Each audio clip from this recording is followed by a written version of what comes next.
The great landmass of Africa, a tapestry of vibrant cultures and ancient traditions, found itself caught in the crosshairs of European ambition. Britain, driven by industrial might and imperial hunger, set its sights on Africa's riches. This marked the beginning of a tumultuous period that would forever alter the continent. Economic greed and a self-proclaimed civilizing mission drove Britain to dominate Africa.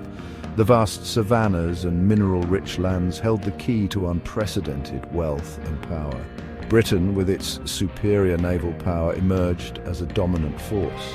The scramble for Africa witnessed a rapid and ruthless carve-up of the continent. The impact of this intrusion was devastating, toppling traditional power structures. Indigenous populations were subjected to foreign rulers, sowing seeds of resentment. This period marked the beginning of a long and painful chapter in African history. The scars of this era continue to run deep, serving as a stark reminder of the human cost of colonial conquest. In the heart of Europe, far removed from the bustling markets and sun-drenched plains of the African continent, a fateful gathering took place. The Berlin Conference of 1884–85, convened by the major European powers, saw diplomats and dignitaries gather around polished tables, their pens poised to redraw the map of Africa with callous disregard for its existing realities. This conference, orchestrated primarily by Otto von Bismarck of Germany, aimed to regulate the escalating competition for African territories among the European powers. Driven by an insatiable appetite for resources and a desire to outmaneuver their rivals, European diplomats carved up the continent with the precision of butchers dividing a carcass. With little to no regard for existing ethnic boundaries, historical territories, or the aspirations of the people who called Africa home, they drew lines on maps that would have far-reaching consequences. These lines, arbitrary and insensitive to the intricate tapestry of African societies, served as a testament to the arrogance and short-sightedness of European imperialism. The Berlin Conference, often hailed as a diplomatic triumph for its role in averting a major European war, was in reality a tragedy for Africa. It formalized the scramble for Africa, legitimizing the seizure of land and resources, and ushering in an era of unprecedented colonial expansion.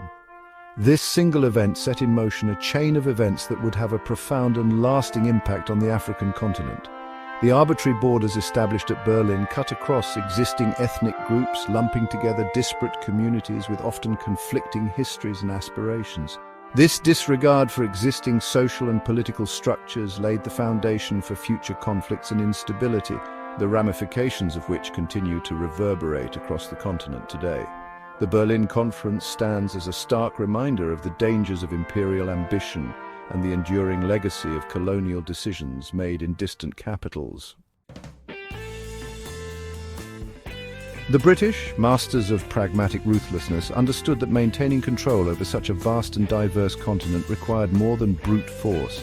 They employed a shrewd and insidious strategy known as divide and rule, a tactic aimed at weakening potential resistance by exploiting existing divisions within African societies. This policy, as calculated as it was effective, involved favoring certain ethnic or religious groups over others, creating a system of artificial hierarchies and resentments that served to weaken any unified opposition to colonial rule. By deliberately pitting different groups against each other, the British fostered an atmosphere of mistrust and animosity, diverting attention away from the true source of oppression, the colonial regime itself. This manipulation of existing social tensions allowed the British to maintain a relatively small administrative presence while effectively controlling a vast population. The echoes of this divisive strategy can still be felt today in many parts of Africa, where ethnic or religious tensions continue to fuel conflict and instability.